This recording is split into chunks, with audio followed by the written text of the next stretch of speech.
कारंजा येथे काँग्रेस पक्षाची आढावा बैठक। युतीचा निर्णय वरिष्ठ नेते ठरवतील। विजय देशमुख तालुकाध्यक्ष। दिनांक 16 ऑक्टोबर रोजी विश्रामगृह कारंजा येथे काँग्रेस पक्षाची आढावा बैठक झाली। जी. प. आणि प. स. साठी सर्वच सर्कलमधील इच्छुक उमेदवारांनी आपली नावे नोंदवून दिली।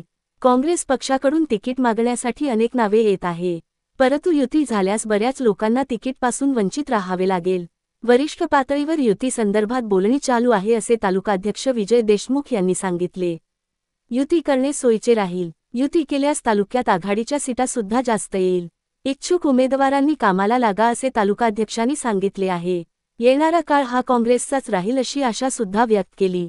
या बैठकीला माजी नगराध्यक्ष अरविंदजी लाठिया, तालुकाध्यक्ष विजय देशमुखजी, प.